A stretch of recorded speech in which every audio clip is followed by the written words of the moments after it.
I think this is probably the wildest project we've ever done, and probably that we will do in the future, because it's about getting 20 people together tonight to celebrate our 20th anniversary.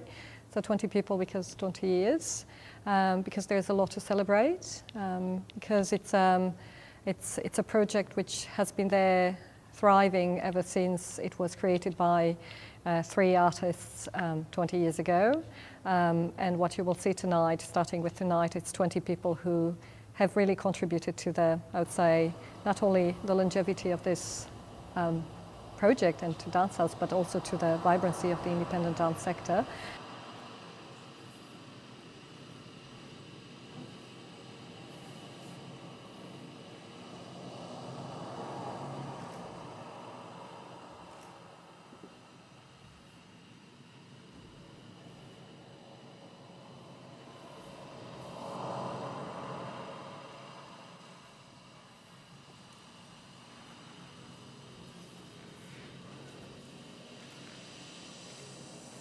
It was quite easy because we sent out the invitation to, we've came up with a list of people who really, over the past 20 years, intensively worked here, produced work here, or which were produced or presented by Dancehouse. So surprisingly enough, they happen to be the same people, well, more or less the same pool of people over the years. And I think this house has seen them grow and mature into refined artists. So we sent out an invitation to them to take up this very challenging exercise, and many of them couldn't take up the invitation because some of them have stopped dancing, some others were not available, some others really thought that their works were no longer relevant for today, and some others could simply no longer dance.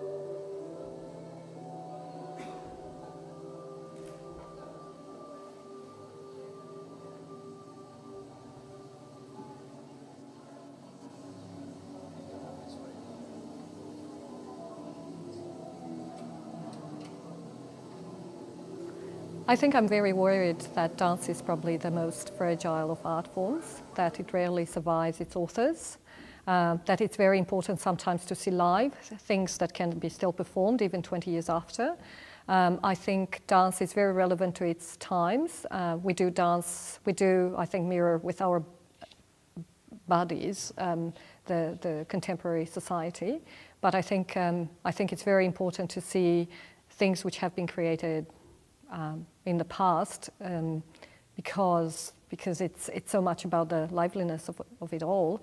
And even though we might say that aesthetically speaking they no longer correspond to what we expect to see, it's still very important to see what made sense and what was relevant a few years ago.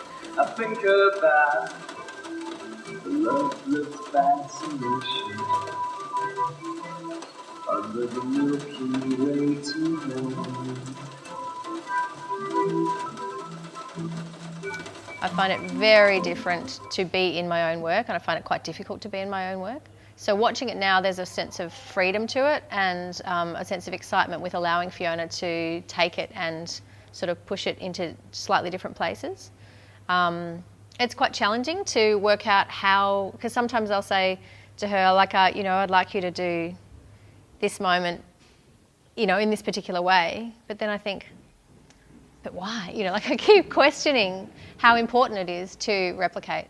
And so it's been a really interesting exercise in terms of, memory and understanding of what your work is about and why you made it in the first place. And trying to sort of recall those things is quite different when you're not the performer and you're the director. I think it's really exciting, and it does feel like a bit of a reunion for people.